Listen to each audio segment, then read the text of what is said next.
Bonjour, nous sommes à la vidéo du jour et aujourd'hui j'aimerais parler avec vous de l'importance de la résolution ou l'importance de résoudre les problèmes des autres.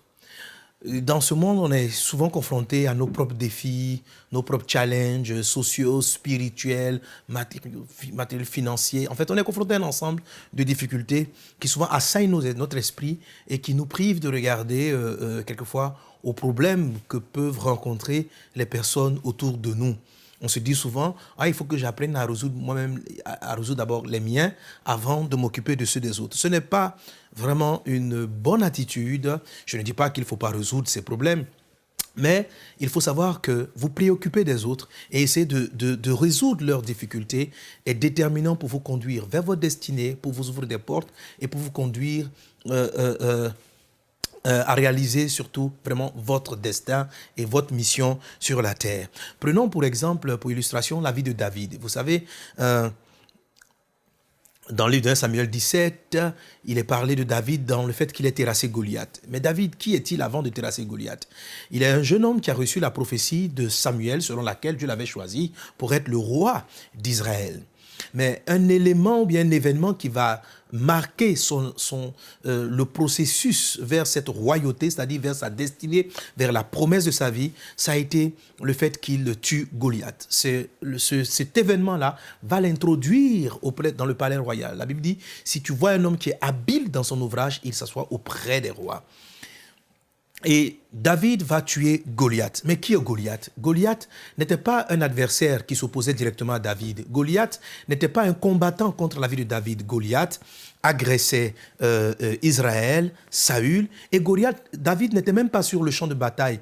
Il y est arrivé juste pour prendre les nouvelles de ses frères et puis leur apporter à manger. Il n'était pas un soldat, ce n'était pas son problème à lui. C'était le Goliath de Saül et le Goliath de ses frères et de l'armée devant laquelle il était confronté. Mais lorsque David va arriver sur le lieu, il va se préoccuper de la situation. Il va dire, qui est cet incirconcis pour se dresser contre Dieu, contre Israël? Et David va relever les défis et Goliath va mourir par l'intervention de David. Et cet exploit-là va ouvrir directement les portes du palais à David. Il va se retrouver comme un des conseillers, comme un des proches collaborateurs de Saül et il va rentrer donc dans l'environnement de sa destinée. Mais avant de tuer Goliath, ce n'était pas la première expérience extraordinaire de David en ce qui concerne le terrassement de géants. David pouvait dire en 1 Samuel chapitre 17, versets 34 à 35, qu'il avait déjà tué des ours et des lions qui essayaient de s'attaquer à ses brebis. Mes amis, tuer un ours et un lion relève aussi de l'exploit. David, si un homme tue un ours à main nue, je vous assure, ça doit faire la une des journaux, c'est un grand événement. Samson l'a fait et ça fait la une des journaux. Mais David relevait et faisait ces exploits-là tout le temps sans que personne n'en parle. Cela n'est pas remonté. Pourquoi personne n'en parlait? Parce que David résolvait les problèmes qui lui étaient propres. Il avait des exploits, Dieu faisait des miracles dans sa vie, mais c'était des miracles qui étaient relatifs à sa vie. Donc il y a beaucoup de personnes qui prient Dieu, qui voient Dieu guérir leurs enfants, qui voient Dieu visiter leur maison, qui voient Dieu pourvoir à leurs besoins. Mais tant que vous resterez cantonné à ces miracles de Dieu dans votre quotidien, vous ne serez pas propulsé sur le chemin de votre destinée. Mais lorsque David a tué le Goliath de Saül, le Goliath d'Israël, alors les portes lui ont été ouvertes. Beaucoup de croyants restent cantonnés à des miracles de Dieu dans leur quotidien et ils voient que leur vie n'avance pas vers leur destinée. Aujourd'hui, le Seigneur a une parole pour toi. Autour de toi, il y a des gens qui sont confrontés à d'autres problèmes, à d'autres géants. Tu as vu Dieu faire des miracles peut-être lorsque tu as prié pour ton frère, tu as prié pour ta mère. Il y a des gens qui sont tourmentés par le Goliath de la maladie, par des difficultés. Préoccupe-toi d'eux. Va vers eux et tue ce Goliath pour eux. Il y a des personnes qui sont confrontées à des Goliaths financiers, des Goliaths matériaux. Ils ont des difficultés à résoudre cela. La petite foi que tu as eue qui t'a permis de terrasser l'ours et le lion qui t'agressaient, les problèmes financiers auxquels tu t'es confronté sera suffisante aussi si tu vas par la foi avec les armes que tu as pour régler le problème d'autrui. Dans la vérité, c'est que les expériences que tu as vécues chez toi, dans ta maison, ne font que te préparer à résoudre le problème des autres.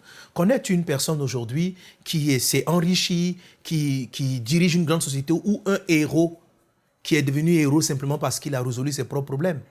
Tous les héros, tous ceux qui rentrent dans leur destin se sont préoccupés d'autres problèmes. Ils ont essayé de résoudre la pauvreté, les situations de pauvreté auxquelles étaient confrontées d'autres personnes. Je ne dis pas de faire les choses pour soi-même. David n'a pas tué Goliath parce qu'il voulait en tirer une certaine gloire. Il a vu que le nom de Dieu était humilié. Il a vu que Saül était humilié et il s'est occupé de ce problème. Autour de toi, il y a des gens ce jour qui ont des difficultés, qui traversent des situations très difficiles. Avec la foi que tu as, va et tu verras la main de Dieu agir puissamment. Déjà, commence à cultiver cette habitude de prier pour les personnes autour de toi. Regarde le voisin. Tu entends souvent des cris dans leur maison. Il y a des disputes dans leur foyer.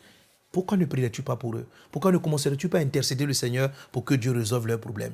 Tu vois un collègue, un enfant, quelqu'un que tu fréquentes à l'école qui a des difficultés pour payer sa scolarité, qui est confronté à une difficulté, pourquoi ne pas l'inviter à prier et dire mon Dieu est puissant pour pouvoir à tes besoins. Pour pouvoir terrasser les Goliaths des autres, il faut prendre le temps de les observer.